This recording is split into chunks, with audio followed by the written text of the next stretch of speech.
Welcome to the only daily podcast focusing on compliance news of the day. Each morning, start your day with a cup of coffee and Tom Fox, the voice of compliance, to hear about 4 of the top compliance, corruption, or leadership stories you will need to start your day. The Daily Compliance News is a production of the Compliance Podcast Network. First, a word from our sponsor.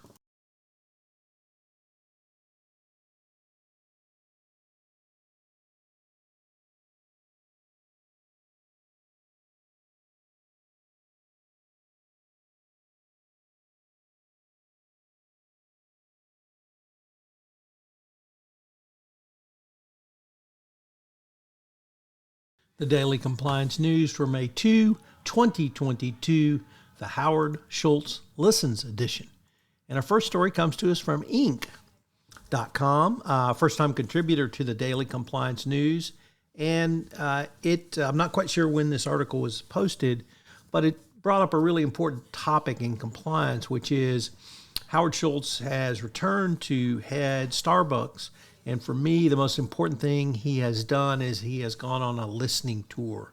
He is going to locations at this point inside the United States, and he's he's listening to employees, to managers, to those who do business with Starbucks to understand why they think the company's in trouble.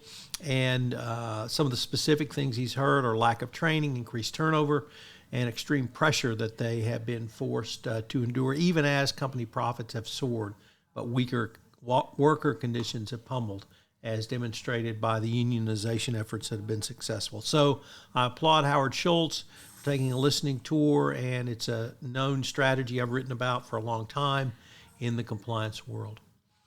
Next up, from the Deal Book in the New York Times, Elon Musk has joined several other moguls and a petitioner at the Supreme Court to try to get the SEC to stop putting gag orders in their agreed orders. Obviously, this would impact the Department of Justice in FCPA cases.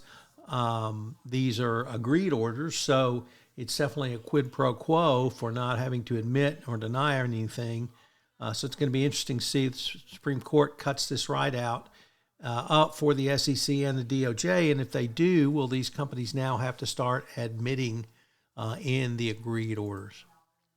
Next up, from the Washington Post, threats from Russia may redraw the global energy map. Algeria has long been a medium stakes player in the oil and gas industry, but the energy crisis has created an opening for the North African nation to perhaps join the big boys. I've certainly advocated that U.S. energy producers should see this as a business opportunity, particularly in Europe around liquefied natural gas, and hopefully they'll see that they can step in and take over the business now that Russia is sanctioned. And our next story comes to us from the Seattle Times, which is an op-ed piece originally from Trudy Rubin in the Philadelphia Inquirer that what the United States needs to do is declare war on Putin's corruption. The sanctions have certainly been a first step, and I find this really interesting as well.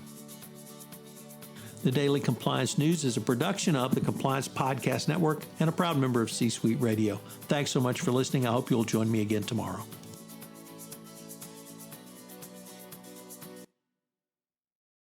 This podcast is a part of the C-Suite Radio Network. For more top business podcasts, visit c-suiteradio.com.